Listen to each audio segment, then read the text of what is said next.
On this episode, I head to Borneo to check out a new beauty treatment. Sad to say, I've eaten a lot of fish, and it seems like today they're getting their own back. Oh! And go in search of the elusive pygmy elephant. Forget about African elephants, forget about Asian elephants. This is the rarest elephant in the world. And what trip to the world's oldest rainforest would be complete without some monkey business? Let me introduce you to some of Borneo's truly remarkable locals.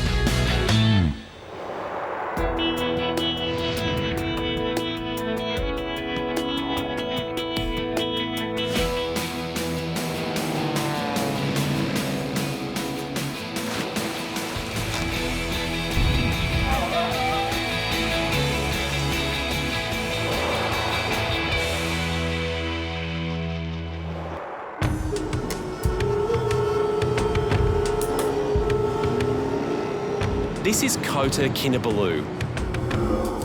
It lies on the east coast of Borneo and stands against the backdrop of Malaysia's tallest peak, Mount Kinabalu. My adventure begins about half an hour's drive from the city. I'm risking life and limb to sample a local form of beauty therapy. I've been told it's very stimulating. This is a fish spa. The fish will bite you, eat your skin. It sounds like fun, being bitten by 1,000 fish. You may have seen those little foot spas in Thailand where the fish nibble dead skin off your feet. It bit me. But these critters take a body scrub to a whole new level. Yes, it's good for your testicle. What? Yes. Oh, nipple! Nipple! Who was that?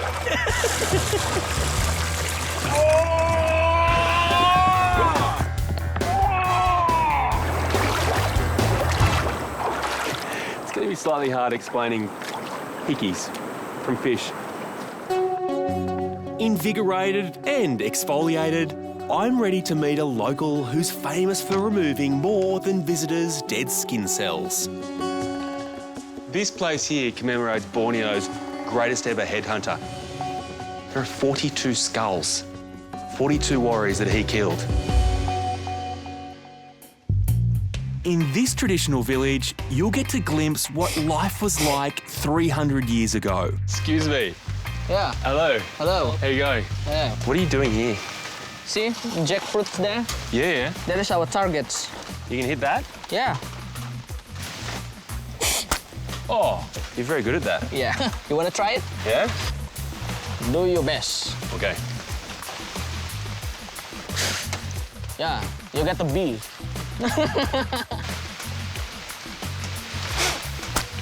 Yeah. Finally. Thank you. Okay. Welcome. Take care. Bye-bye. Goodbye.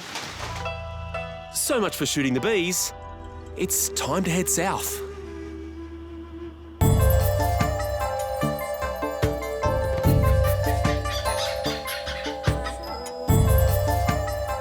I'm at the Borneo Nature Lodge in the state of Sabah, about 350 kilometres from the capital, Kota Kinabalu. The lodge sits on the bank of Malaysia's longest river, the Kinabatangan, in an area that is world famous for its incredibly diverse wildlife. You know, when you find yourself in one of the most ecologically diverse places in the world, it's important to tread lightly. But sometimes it's important to tread heavily because this is how you supply electricity to your room. Not that I'm planning on spending too much time in that room.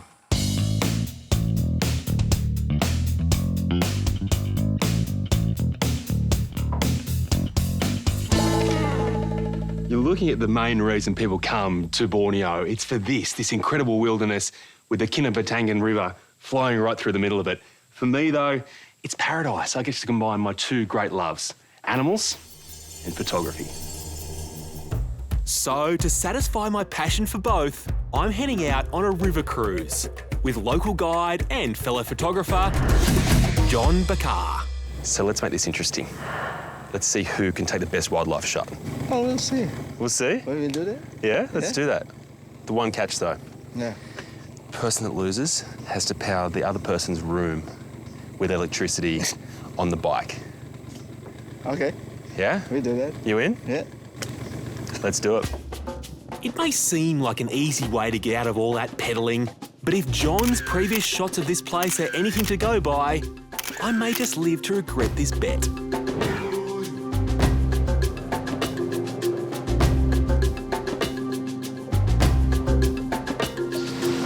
See that big leaves?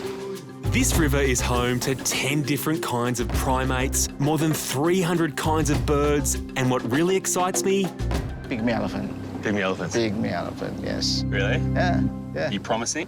Well, I'll give you 99%. Not 100%, 99%. Okay. Let's see.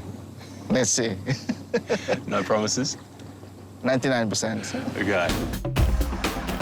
Pygmy elephants may be the big attraction around here, but it's a supersized lizard that catches my attention first. Got a monitor lizard right here. The shot I'm after here is of that brightly coloured tongue as it comes out of the water monitor's mouth, but the problem is it goes out and then back in so quickly, the moment I press the button, it's gone. This is where you have to anticipate the shot and actually take your picture almost before it even happens. These guys may look menacing, but they're nothing compared to what's lurking just below the surface. A saltwater crocodile. It's just sitting right underneath there. It's not afraid at all. So he disappeared and then bobbed right up just here and staring at us with two eyes. Now, John and I are nice and safe in our boat, but for this family of long-tailed macaques, things aren't that simple. So that's a family separated. And so they have to cross over. Yeah. How do they do that? Well, they just have to swim. They swim. They have to swim. Oh, he's up. And then he's down again. Thinking about it, thinking about it. No. So it just takes one brave enough to jump in, and then the rest will follow? Yes. Is it safe for them? No. Well, crocodile is eyeing for any opportunity, yeah. So they have to be fast swimmers? They have to.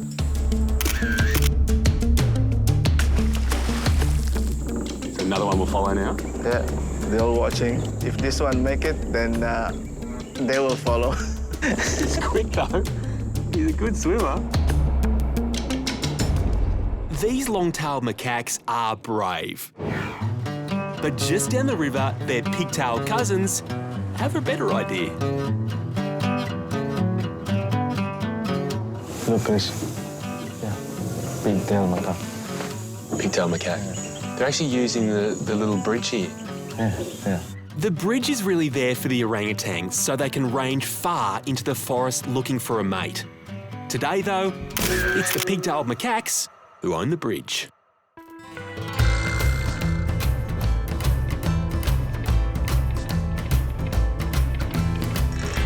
All of a sudden, we've managed to stumble across what is essentially a speed dating session for rhinoceros hornbills. They're all flocking in here now to compete for mates.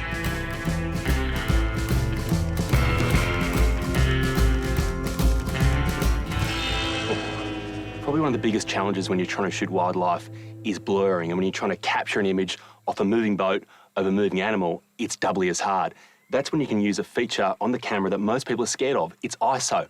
Try to imagine it stands for I'm shaking out of control. If you do that, get the feature in there, bump it right up, all of a sudden your picture's a lot more crisp.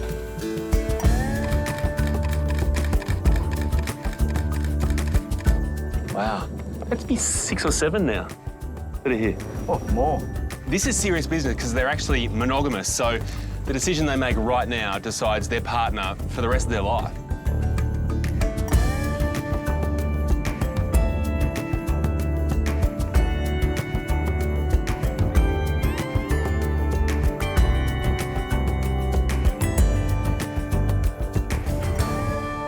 Just while I've been drifting looking for elephants, I managed to come across something incredible.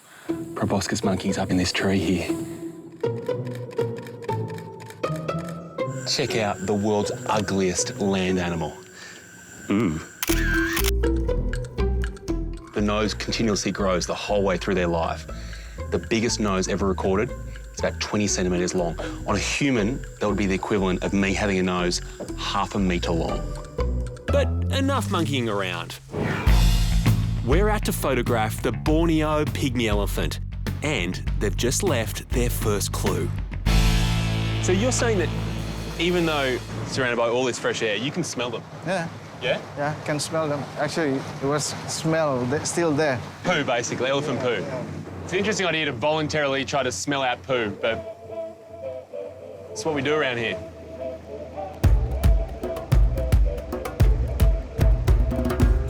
We're starting to see some telltale signs the elephants are close. This elephant grass, which fringes the river, has been trampled, really compressed by their herd coming in to try to have a drink of water. But even though they've left their mark, these guys are proving hard to find, and the trail has gone cold. So the odour's disappeared, so we're heading back that way. The dead end has cost us time, and we're losing light. Unless we pick up a new scent soon, my chances of photographing the pygmy elephant are running out fast.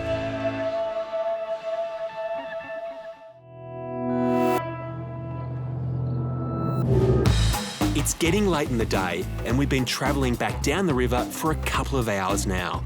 And we've seen plenty of magnificent wildlife.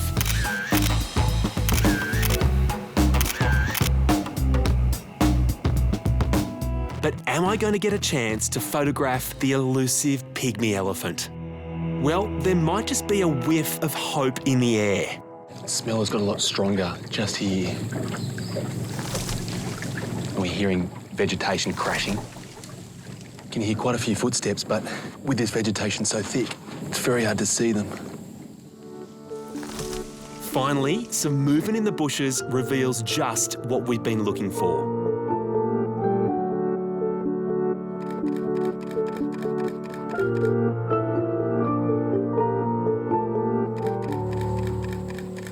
But it doesn't take long for the elephants to show us exactly what they think of us.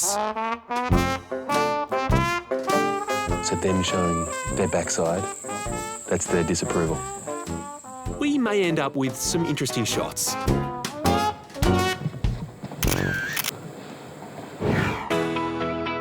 But just when I thought our photography competition was going bottoms up, the elephants have had a change of heart and decide to let down their guard. This is the rarest elephant in the world. There's only 1,500 total on Earth. So this here is about 0.5% of the entire world's population.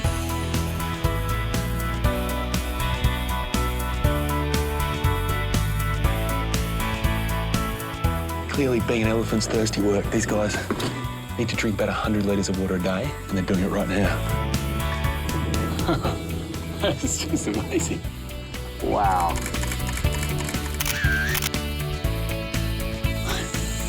Incredible. I just wanted to see an elephant. To see them swimming in a group like this is truly incredible.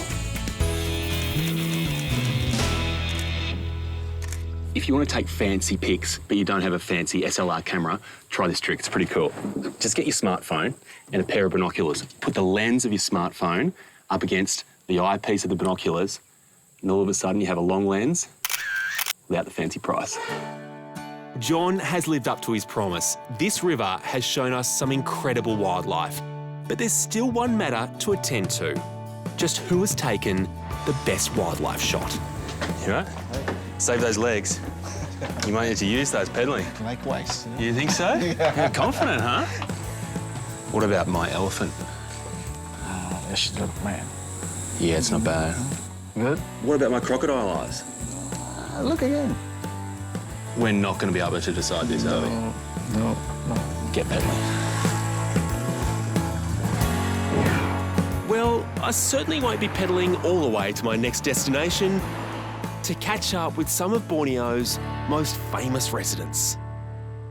When you do come to Borneo, chances are the #1 priority is going to be to see orangutans. But because they are critically endangered in the wild, seeing them out there is incredibly difficult. So coming to a place like Sepilok here could be your best bet. Sepilok is a 30-minute drive from Sandakan, a city in the state of Sabah on the east coast of Borneo. These little fellas have all lost their mums, and they're being taken care of here at the Sepilok Rehabilitation Centre. I could seriously stand here all day and watch these guys, but unfortunately, I've got some work to do. I'm working behind the scenes at the Wildlife Rescue Unit with Dr. Diana. So when those orangutans are forced out of their normal habitat, how do they then lose their babies? Well, normally they got separated and they cannot find the mother again. Yeah. But once they come here, they have a chance. Yeah, they have a chance, yes. Well, I'm here to help. Sure. Is there anything I can do? Yeah. Just now we have one baby orangutan. He just finished his quarantine time. So we have to do a full medical checkup. We have to take some samples. Sounds good to me. Let's do it. All right.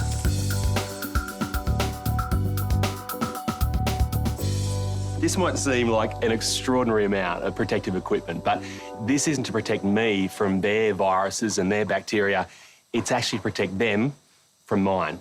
These guys are so incredibly fragile without having their mothers around that any risk of infection has to be removed altogether.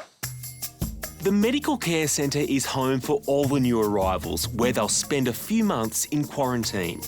Are all the orangutans checked for diseases when they come in?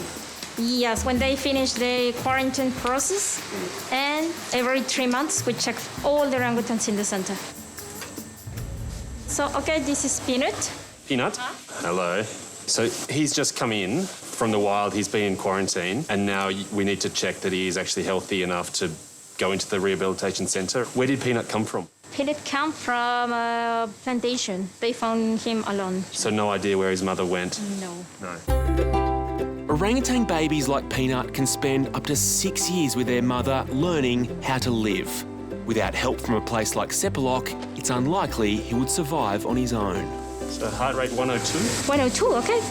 Come. Let's see your eyes. It's very nice.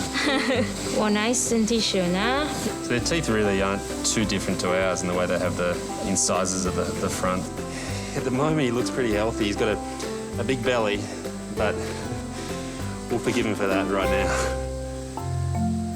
We apparently share 97% of our DNA with these little guys, and when you're sitting here like this, you can see just how close we are. They have this head that's a very similar shape to ours, these forward-facing eyes, these teeth that smile at you. But the biggest feature are these long arms and long legs. Now, they have opposable thumbs like we do on their forearms, but down here is the big difference. They've actually got opposable toes as well. Before Peanut comes out of quarantine, You're going to be a brave man. we're taking blood samples to test for tuberculosis, hepatitis and parasites. Yeah, you might be young, Peanut, but you're a tough little guy. So no crying, no screaming. Good patience. I think that may be the closest I'll ever go to taking blood from a human. If Peanut's results are all good, he'll leave quarantine and go and live with the other babies. But the medical care doesn't end there. I'm going to help Dr. Laura with their daily checkup. Each day they get a medical check before they go and play. Yes. So you take their health very, very seriously. Yeah. Yeah. Oh, you still use the traditional technique too. Yes. Oh, they're going to love the sight of me. Okay. Like us, Hello, welcome. a fever is the first sign that something is wrong. I'm sorry that I came all the way from Australia to do this to you. The truly bizarre thing is they look at you in this way that they know. It's a hell of a way to get to know each other, I know. This is Boogie Boy. Hello. Just assume the position, huh? Is that how it works? Just easier that way? You know what? You're the smartest of the lot. 36.9? Yeah, he's good. He's good to go. Well done, Boogie Boy. Boogie Boy. You go boogie somewhere else. Okay, so all the temperatures are in the normal range, which is the good news. It means these little guys can go out and play. I'm getting some very strange looks from my passengers, almost as though they're planning some sort of coup.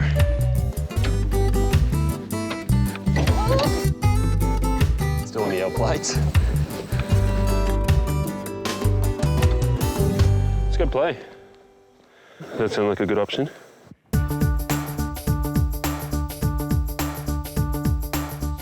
It seems like it's just all fun play around here, but the reality is if they were still with their mother in the forest, they'd be exploring and really learning all their climbing skills. But because that's not possible, it all has to happen right here. The whole idea here is that one day they will go back into the wild and live a normal life, but they can't do that unless they know how to live. You're trying something. When most people go on a working holiday, they pick fruit or go and work in a pub, but here you get a slightly different experience, but still with a bad behaviour. Right in the mouth. Thank you.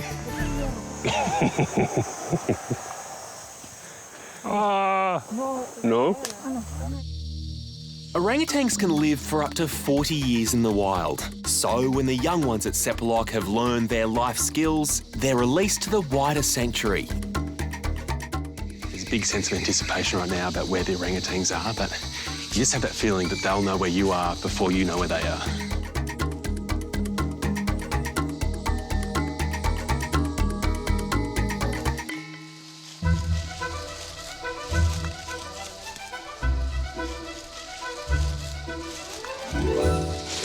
Tough thing is you're told not to make eye contact with them, not to encourage them, but as they walk past, you can't help but stare. Everyone's in a hurry around here. It's lunchtime for the over sixes. Just take it straight from the bottle. So this is never meant to be their main meal. This is more just a top-up if they're in need of any extra nutrients. They try to keep it as bland as possible. So most of their diet still comes from the forest, as it would in the wild. Is that good? You don't have to share, don't worry. You look into those eyes and they're truly feeling certain anxieties or worried about where the food's coming from or if they're going to get enough. It's not something you often get with a lot of other animals, but here it is like looking at a quite hairy human. It's remarkable.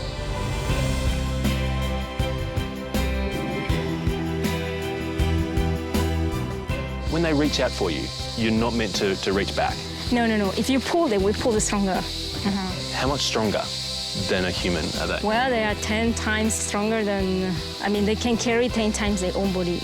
So their own body weight, so it's quite strong. Very strong. Volunteering in a place like this certainly means you're going to be working hard, but when you're contributing to the survival of an animal like this, it doesn't feel like hard work.